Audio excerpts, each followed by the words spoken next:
What's up everyone, I'm Anthony Armstrong from the band Red, and today I'm here to teach you how to play Feed the Machine off of our new record, Until We Have Faces.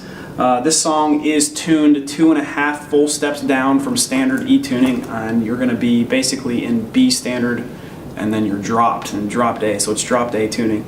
I'm using a 74 gauge string on this guitar, which is basically, the bottom string is bigger than a bass string on a regular 4-string bass, so it's pretty low, and your fingers take a beating. But once you get used to it, especially with this style of music, being tuned as low as it is, it doesn't let your strings get all spaghetti on the fretboards. On this guitar, I'm actually also using EMG pickups, which I absolutely love. I'm using the 8185 models. Looks like you can see yourself with the mirrors. Pretty awesome. The structure of the song is actually pretty cool. It basically starts out with your intro, goes into the intro riff, and then starts the first verse. Coming out of the first verse, you've got a pre-chorus into the chorus, and then the turnaround, which basically is the main riff of the song. And then it goes back into a second verse, another pre-chorus, another full chorus, and then gets into the really, really heavy bridge. On the record, it's got a very epic ending, so we're basically playing the chorus over and over again, but live we usually do, I think we play through the chorus 4 times. So I'll break down each one of the different sections of the song, give you an idea of how to play them, how we play them live. It starts out with a palm mute, and it sounds a little bit something like this.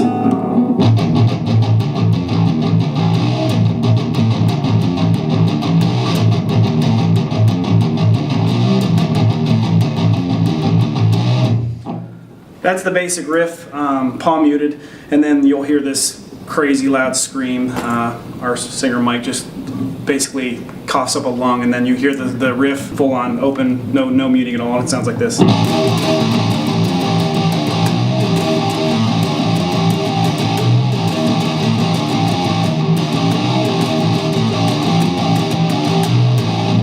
That's a basic riff, and that slowed down is simply, you're going to start on the 6th fret of the top string. It goes like this.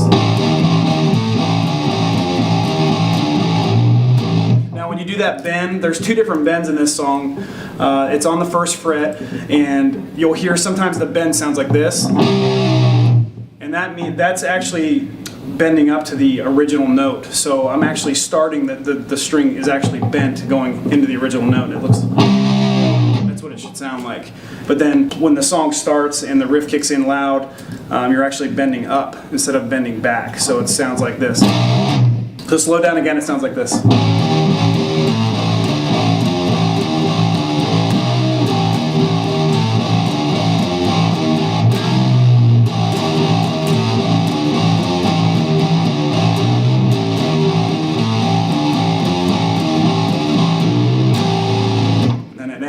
With just an open heavy chord.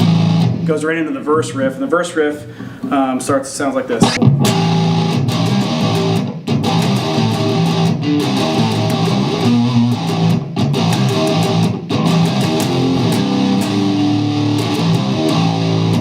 That slowed down is this.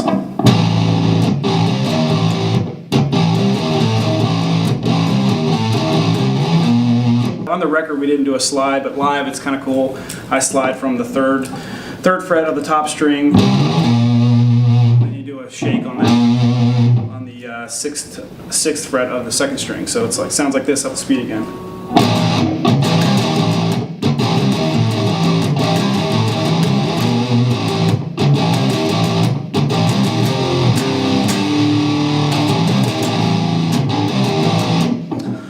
So after you play the riff, there's these 3 pickup notes, the heavy.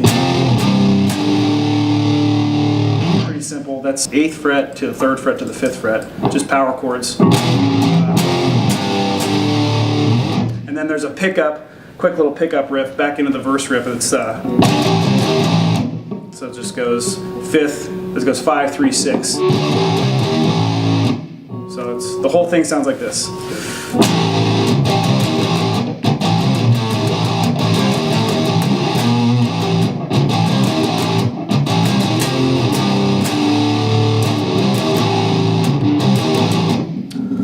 Okay, so out of the verse riff, you're going to go back into the main riff of the song, which becomes the pre-chorus, which is 4 bars of the original riff, and it goes like this. So coming out of the verse riff this is what you're going to play.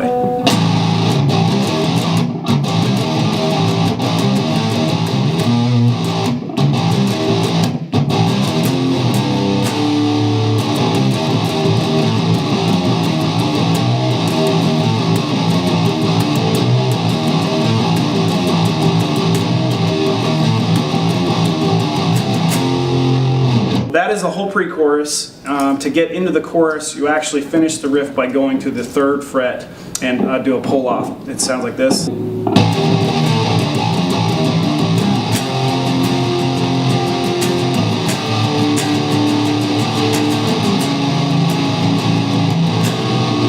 Okay, so in a lot of Red songs, over the power chords, we actually add major and minor tensions. On this song, actually, to make it sound, because I'm the only guitar player in the band, to make it sound like there's actual 2 parts going on.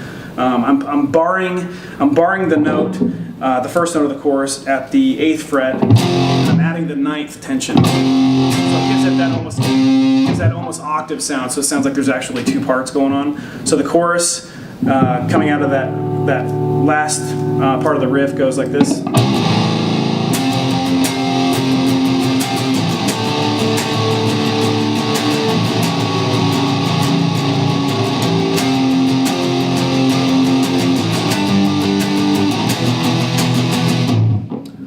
And that's the chorus. Okay, so coming out of the first chorus, coming out of each chorus of the song, there's a turnaround, and the turnaround riff, there are single note stabs, and it's basically sounds like this. It goes.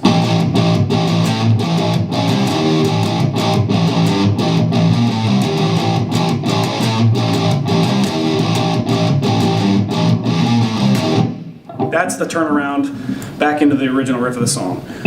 So that slowed is this.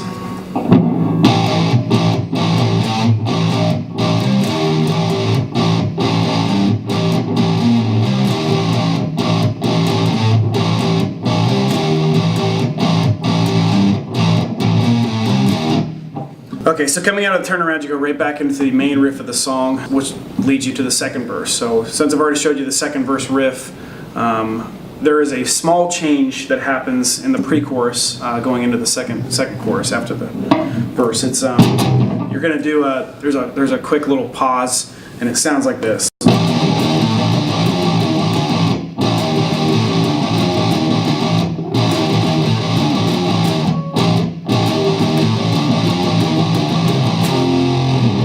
Like the drums stop, everything stops. It's like a quick stab stop there, and it sounds pretty cool. But slowed down, it's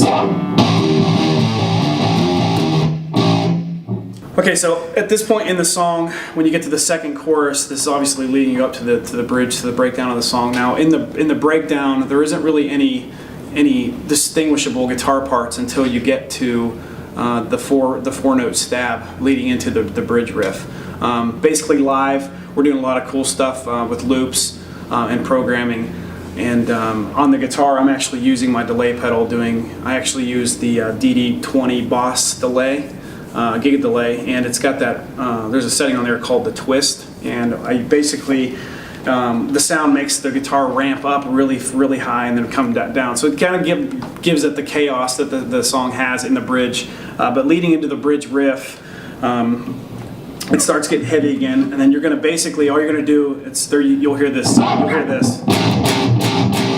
then it starts the bridge riff, and all that is, figure on the 1st fret of the 2nd string, and you're playing the top 2 strings, and it just goes, and then it leads you right into the bridge riff. So the whole bridge is this.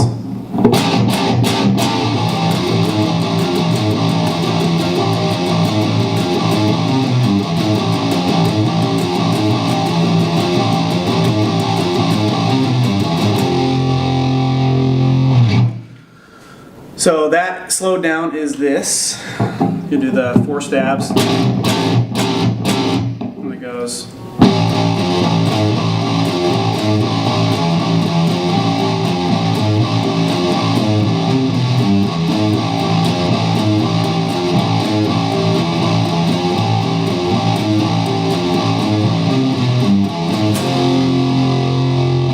And that leads you right back into the outro chorus.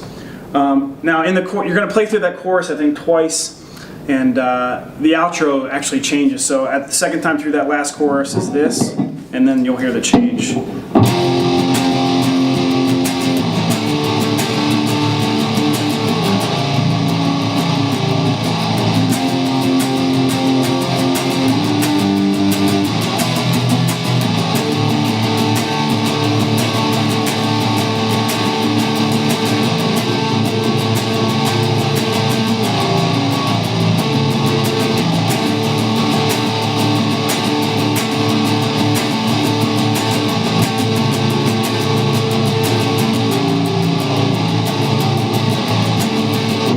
That's basically the outro, and that just continues on through the end of the song.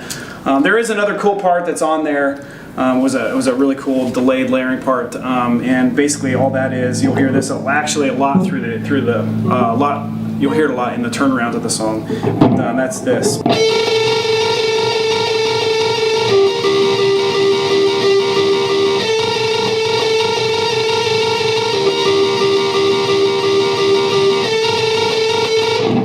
And all that is you're up here on the 11th fret and the 15th fret on the top two strings, and you're toggling back and forth between the two, alternate picking, and you switch to this position, and it sounds like that.